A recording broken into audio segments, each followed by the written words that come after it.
안녕하세요. 취미생활자들을 위한 타로카드 이야기 쓰레기통입니다. 오늘 영상은요, 타로카드하고 카발라의 관계에 대해서 잠깐 이야기를 해보려고 해요.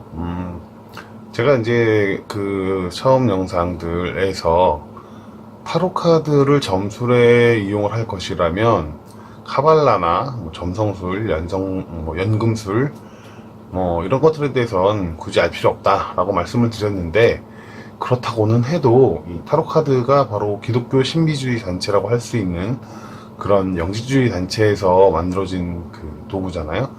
기본적으로 타로카드의 기본적인 이론은 이런 영지주의 단체를 통해서 그 이론이 확립됐기 때문에 한 번쯤은 확인해야 될 부분들이 있어서 영상을 만들었어요. 일단 우리가 이제 영지주의 기독교 단체들을 통칭해서 이제 신비주의 단체다라고 이야기를 하는데, 이 신비주의라고 하는 것에 대해서 2007년 교육과학기술부 지원으로 만들어진 연구 논문에 신비주의란 무엇인가 라는 제목으로 발표된 논문이 있더라고요. 그래서 이제 이걸 같이 한번 살펴보려고 해요. 뭐냐면 이 논문에 이제 초록에 보면 뭐라고 되어 있냐면, 신비주의와 관련된 논란에 대해서 첫 번째, 신비주의는 비합리주의 혹은 반이성주의다. 두 번째, 신비주의는 초자연주의다. 세 번째, 신비주의는 이단 혹은 나쁜 종교다. 그 다음에 네 번째, 신비주의 개념은 편견을 숨기고 있다. 다섯 번째, 신비주의는 비밀주의다. 이런 식으로 사회적으로 어떤 논란이 되어지고 있는 그런 부분들에 대해서 다루고 있어요. 그래서 해당하는 부분만 간단히 살펴보자면 이렇습니다. 자,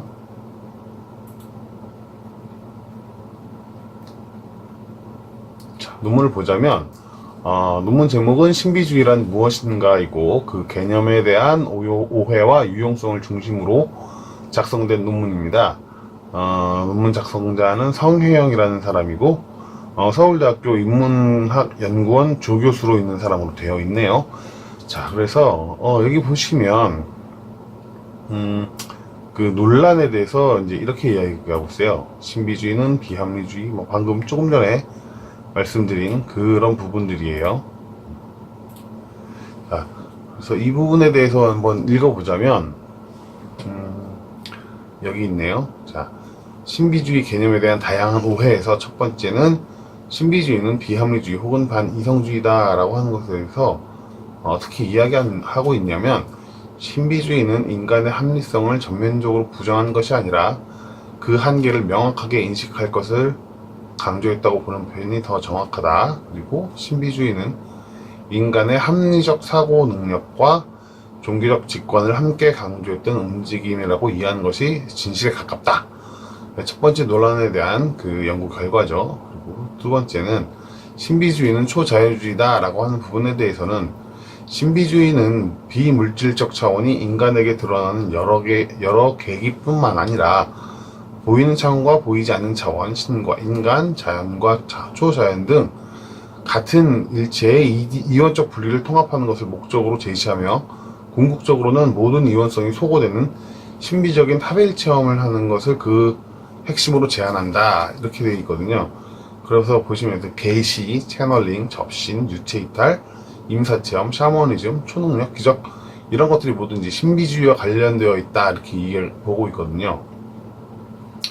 자, 그리고 세 번째, 그 신비주의는 이단 혹은 나쁜 종교다라는 논란에 대해서는, 그 주된 이유는 인간이 현생에서 신과의 합의를 해 신성을 체득할 수 있다라는 주장 때문인 것이고, 그리고 사후군 역사라고 있는 신과 인간 사이에는 건널 수 없는 심연이 설정되어 있는 전통 종교들, 그러니까 즉 우리가 흔히 말하는 기독교나 이런 것들이죠. 그런 것에 비해서 신과 인간의 신비적 합의를 강조한 신비주의자들은 이단으로 간주되기 십상이었고, 실제로 그와 관련해서는 심판을 받고 목숨을 잃었던 것이죠.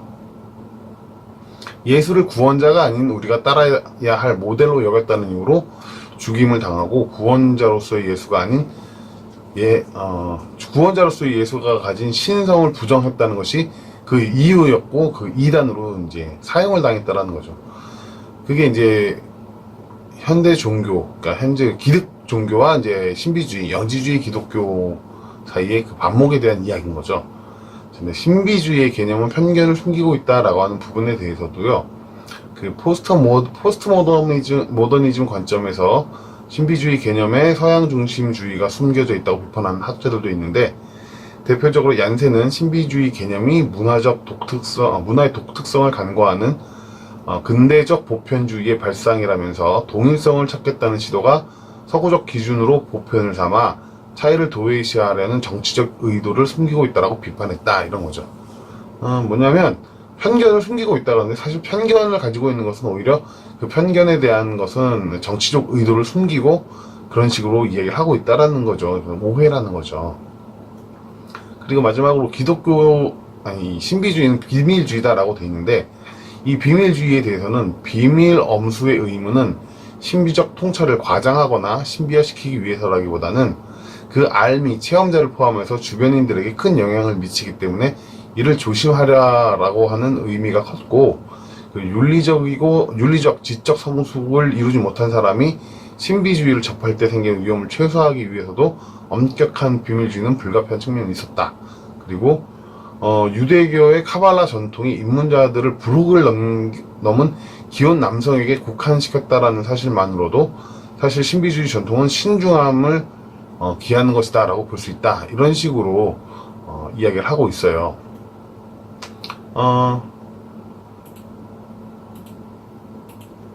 자, 이런 부분을 감안하더라도 신비주의에 대한 것들은 사실 많은 오해를 갖고 있죠. 예를 들자면 골든던, 황금여명회, 프리메이슨, 로젠크로이처, 장미십자이죠. 이런 단체들이 다 신비주의 단체들이고, 우리가 이제 점술용으로 사용하는 타로 카드가 이런 단체들을 통해서 그 이론이 확립된 도구다 라는 부분에 있어서 우리가 이 신비주의 혹은 그 영지주의라고 하는 것에 대해서 기본적인 개념만큼은 알고 갈 필요가 있다라는 거죠. 이 영지주의라는 것이 대체적으로 이제 고대 통합 종교 사상 같은 거라, 우리나라의 고대 종교 사상에도 있었어. 인내천 사상이라고. 그래서 이 영지주의라는 것은 지역이나 국가를 떠나서 일단 고대 사상으로서는 거의 공통적으로 전 세계에 공통적으로 있는 그런 사상이라고 볼 수 있어요. 그래서 이제 우리가 타로 카드를 공부하게 되면서 가장 많이 접하게 되는 게 바로 이 카발라인데, 카발라라고 하는 건 역시 그 영지주의의 그 유대 신비 사상의 어떤 한 변형이라고 볼 수 있다라는 거죠. 그리고 이제 카발라 역시 이제 그 안에 사람들에 따라서 많은 변형이 발생을 하죠. 분파가 생기는 거죠. 분파에 따라서 이 카발라의 내용도 조금씩 다 변형이 돼요. 어쨌든 그런 어떤 변형들을 인정한다고 할지라도 타로카드에서는 기본적으로 이 근본적인 그 개념 자체는 변하지 않고 타로카드가 이 카발라의 내용이 적용되어 있는데, 예를 들자면 이런 거죠. 카발라의 핵심 사상은 생명나무 이론 이죠. 근데 이 생명나무는 세피로트라고 하는 이름으로 불려요. 그리고 이 세피로트라고 하는 생명나무에는 10개의 구성 요소가 있는데 이걸 세피라라고 불러요. 그리고 이 타로 카드의 마이너 카드, 핍 카드 10번까지 1, 2, 3, 4, 5, 6, 7, 8, 9, 10, 이 10개의 그 숫자 카드가 바로 이 생명나무의 10개의 세피라에 각각 대응이 되는 거죠. 물론 이제 코트 카드가 4장이 났는데, 코트 카드 4장은 그럼 어디에 쓰느냐? 역시 코트 카드 역시도 이 카발라의 세피라의 4군데에 각각 다 적용이 되게 되는 거죠.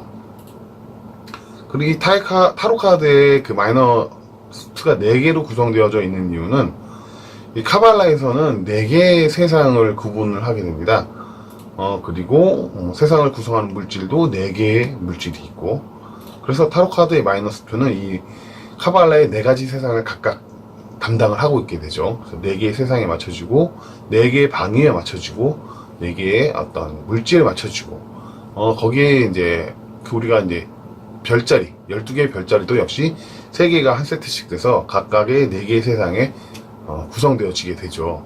이제 이러한 방식으로 해서 연금술적인 적용, 점성술적인 적용, 이런 식의 어떤 적용들이 이루어지는 거죠. 자, 이게 굳이 타로 카드를 사용을 하면서 타로 카드에 대해서 아주 깊숙이 알고 싶다고 하면 그런 부분들에 대해서 같이 공부하시는 것도 나쁘진 않아요.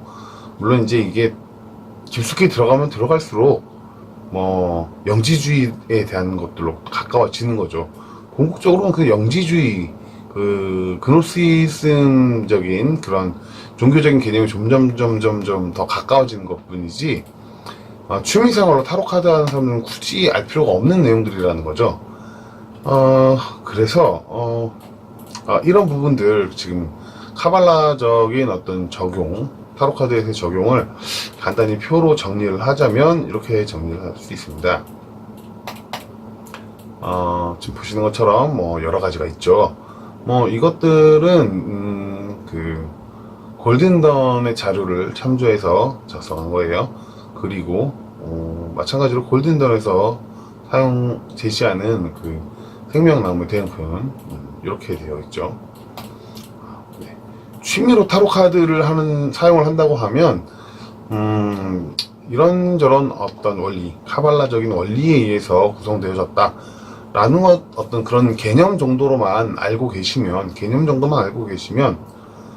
사실 그 이상의 더 깊은 내용은 굳이 알지 않아도 우리가 점술의 어떤 적용에 있어서는 큰 문제가 없다라는 거죠. 원래 오늘 만들려고 했던 영상은 이제 웨이트 카드 2번 여사제 카드인데, 이 여사제 카드 키워드에 대한 영상을 만들려고 했는데 이게 생각보다 준비해야 되는 내용들이 좀 많이 있더라고요. 그래서 여사제 카드 키워드에 대한 영상을 만들기 전에 간단히 그 지나가는 이야기로 만들어 본 영상입니다. 영상 보시느라고 수고 많으셨고, 다음에 여사제 카드 키워드로 영상으로 다시 한번 찾아뵙도록 하겠습니다. 영상 보시느라고 수고 많으셨습니다.